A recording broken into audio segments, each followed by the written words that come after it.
Hello बच्चों, आज का हमारा टॉपिक है Kepler's laws of planetary motion. Right, देखिएगा, इसमें हम 3 लॉज पढ़ेंगे कैप्लर्स लॉज में। First law, second law, third law. Right, तो सबसे पहले हम स्टडी करते हैं फर्स्ट लॉ की।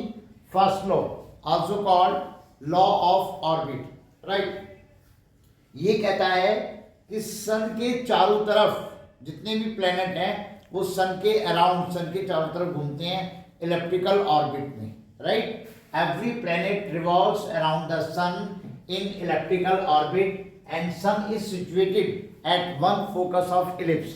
इलिप्स आपने मैथ्स में पढ़ा है, इस तरह की इसकी शेप होती है। देखिए, इस तरह की इसकी शेप होती है। राइट, और ये आपकी मेजर एक्सिस है, ये माइनर एक्सिस है। राइट, मैं इसको लिख देता हूं। ये आपकी मेजर एक्सिस है, माइनर एक्सिस है।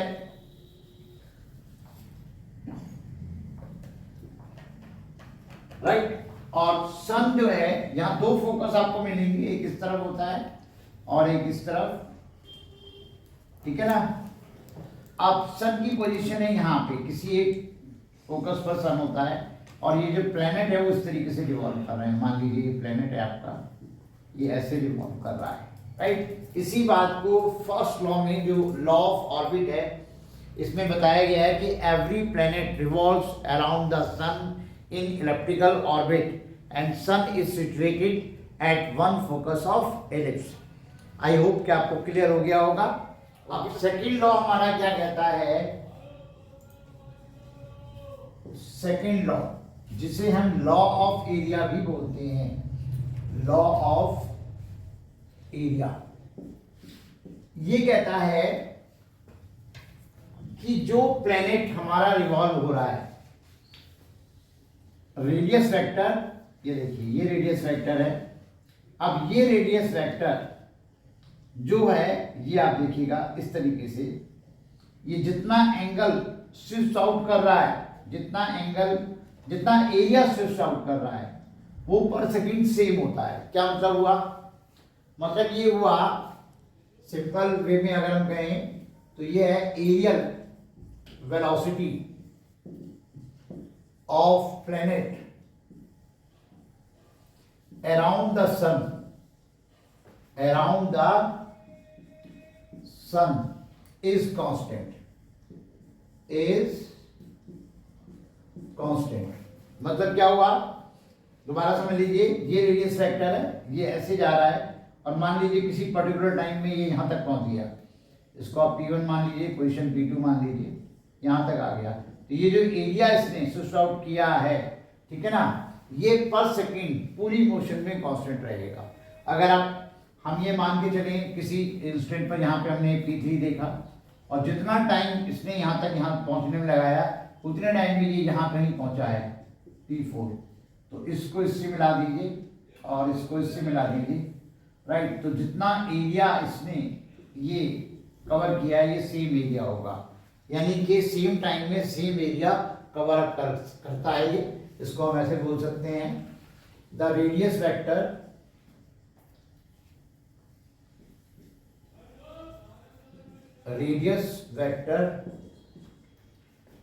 from the sun, drawn from the sun,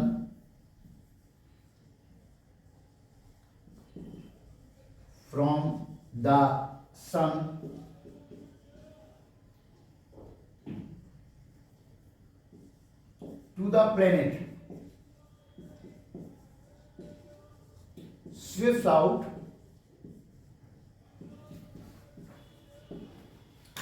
equal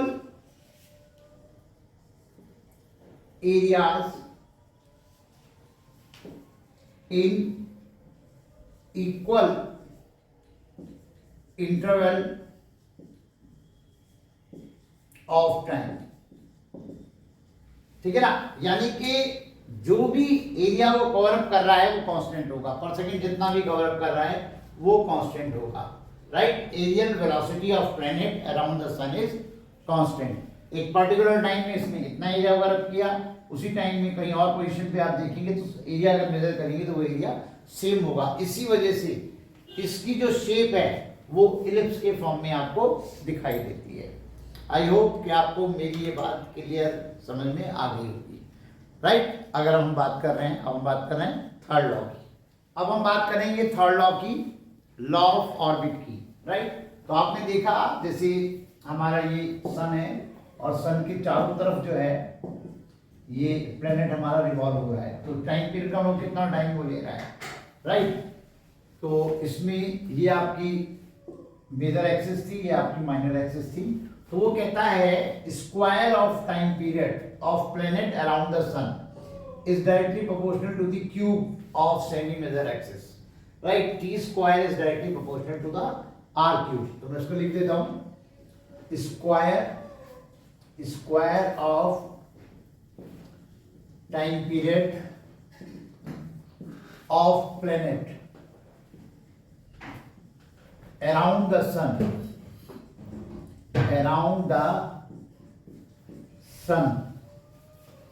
is directly proportional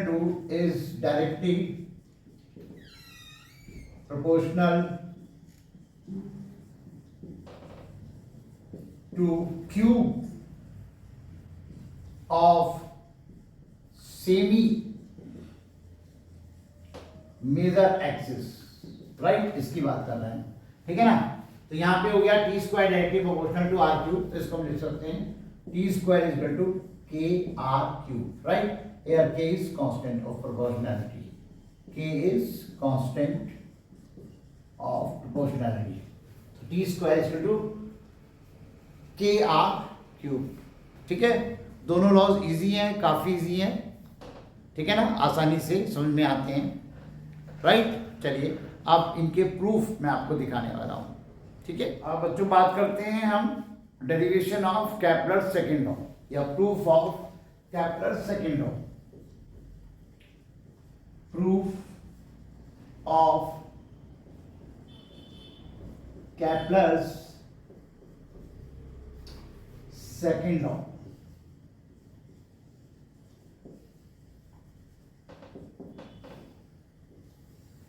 इसकी हम बात करते हैं, राइट। सेकंड लॉ क्या था? सेकंड लॉ था हमारा एरियल वेलोसिटी इज कांस्टेंट, ठीक है ना, aerial velocity is constant, clear. तो देखिएगा इसमें हमारे पास आपको मालूम है कि जो हमारा टॉर्क होता है, टॉर्क का फॉर्मूला है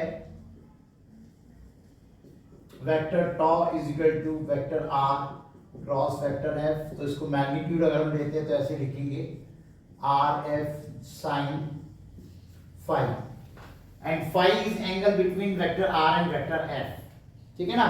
आर आपका रेडियस वेक्टर है और एफ आपका फोर्स है, राइट। अब वहां पर फोर्स तो लग रहा है जब प्लेनेट सन के अराउंड घूम रहा है, ठीक है ना। तो आप देखिएगा कि वहां पे जो फोर्स लग रहा है वो टुवर्ड्स सन लग रहा है, यानी सन उस प्लेनेट को अपनी तरफ खींच रहा है, और रेडियस वेक्टर की जो डायरेक्शन होगी सन से प्लेनेट की तरफ होगी, यानी इन दोनों के बीच जो एंगल है वो कितना आया 180 डिग्री, ठीक है ना। ये इस तरह की सिचुएशन होगी। सन इसको मान लीजिए ये सन है आपका, ठीक है ना। तो अप्रोक्सीमेट मैं समय सर्कुलर मान के चल रहा हूँ, ये प्लेनेट है। तो ये जो है ये आपका फोर्स हो गया, लेकिन रेडियस वेक्टर की डायरेक्शन इस तरफ हुई, राइट, अपोजिट हो गई एक दूसरे के, ठीक है ना। तो यहाँ पे ये वैल्यू आपकी बन जाती है are F sign 180, that means 0, यानी कि यहाँ पर कोई टॉर्क नहीं लग रहा है, ओके। घुमाने के लिए हम कोई टॉर्क नहीं लगा रहे हैं, वो अपने आप सर्कुलेट हो रहा है प्लेनेट, राइट। तो अब आप देखिए हम ये जानते हैं कि टॉर्क इज इक्वल टू होता है, टॉर्क इज इक्वल टू होता है बच्चे, tau is equal to dL over dt, ठीक है। अब यहां पे टॉर्क कितना है 0, नो टॉर्क, नो टॉर्क वाली सिचुएशन हमने क्लियर कर दी है।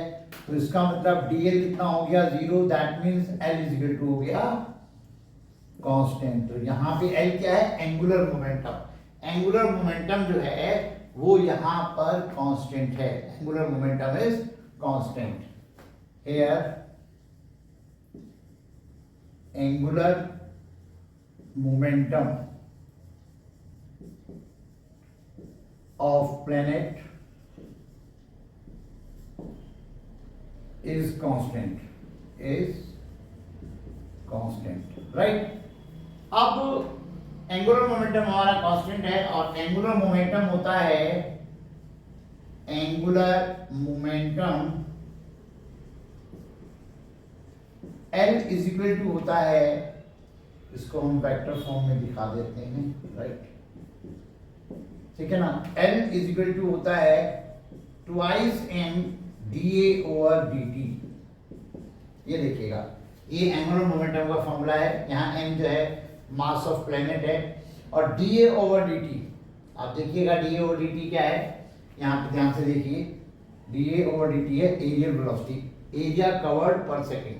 इसको मैं अलग से यहाँ लिख देता हूँ, dA ओवर dt है एरियल वेलोसिटी, यानी एरिया कवर्ड पर सेकेंड, एरिया कवर्ड पर second, right.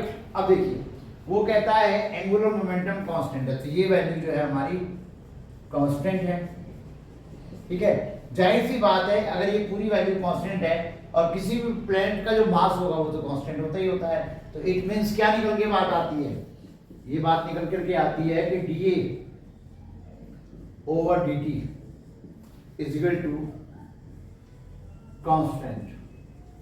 It means areal velocity is constant, it means aerial velocity is constant.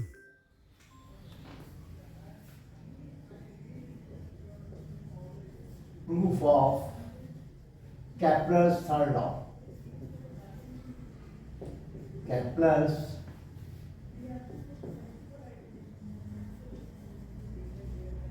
third law. Right, proof of Kepler's third law. देखिए भैया, third law आपको याद आ रहा होगा, T square directly proportional to R cube, इसको हमने proof करना है। देखिए बेटा, कोई भी प्लेनेट अर्थ सन के चारों तरफ रिवॉल्व हो रहा है, यानी कि यहाँ पे सेंटीमीटर फोर्स की रिक्वायरमेंट है, ओके। तो सेंटीमीटर फोर्स हमें कहाँ से मिल रहा है, सेंटीमीटर फोर्स का मतलब है mv स्क्वायर अपॉन r, कहाँ से मिल रहा है, ग्रेविटेशनल फोर्स से, यानी g m upon r square, right. Small m है मास ऑफ प्लेनेट और कैपिटल M है मास ऑफ सन। लिख देता हूं मैं यहाँ पे, मास ऑफ प्लेनेट,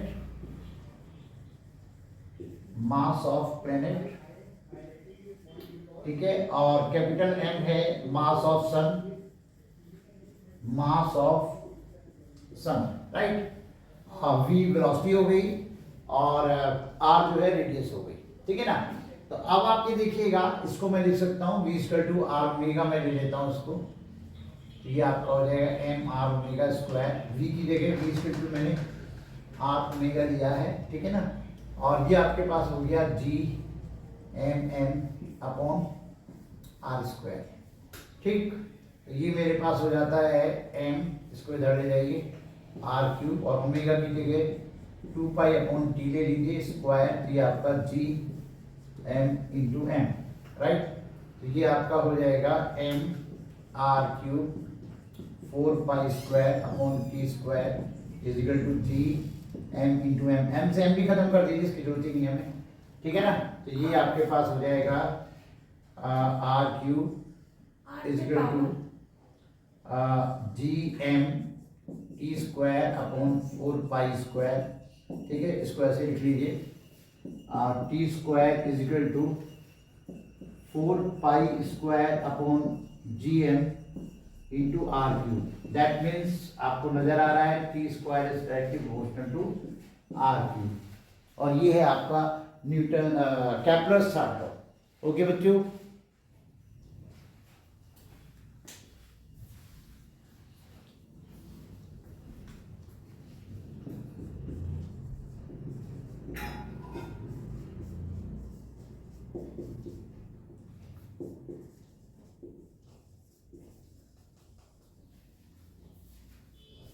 हेलो बच्चों, अब हम जो टॉपिक करने जा रहे हैं Newton's law of gravitation proof करने जा रहे हैं with the help of Kepler's third law.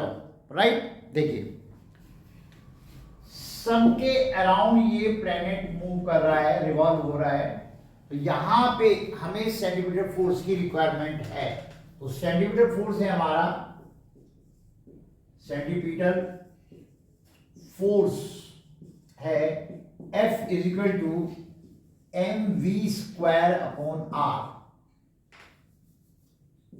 Right, m है मास ऑफ प्लेनेट, v है वेलोसिटी जितनी भी स्पीड से वो घूम रहा है, और r है रेडियस ऑफ दिस। राइट, तो यहां पे मैंने m की जगह लिया r ओमेगा दिस वन, तो ये मेरे पास f आ जाता है m r omega square. Clear, इसको मैं रखूंगा m r ओमेगा की जगह मेरे पास आ गया 2 पाई अपॉन टी स्क्वायर, तो ये हो गया f is equal to m r 4 pi square upon T square. Clear, अब केपलर्स थर्ड लॉ क्या कहता है? According to Kepler's third law वो कहता है T square is equal to K R cube. Right, Kepler's third law है T square is equal to K R cube. T square directly proportional to R cube होता था, ये हो गया T square is equal to K R Q. ठीक है ना, put in equation number first, put in equation number first, इसमें हम रखेंगे तो ये हमारे पास बन जाता है बच्चे M R 4 pi square upon T square की जगह मैंने रखा के आर क्यू, तो ये मेरे पास हो जाता है, देखिए इसको यहाँ लिख लेते हैं, ये मेरे पास हो गया आपका 4 pi square upon K into M upon R square. ये मेरे पास फोर्स का फॉर्मूला आता है, यहां मुझे ये टर्म कांस्टेंट मिल रही है। राइट, तो फोर्स जो फोर्स है ये म्यूचुअल फोर्स है।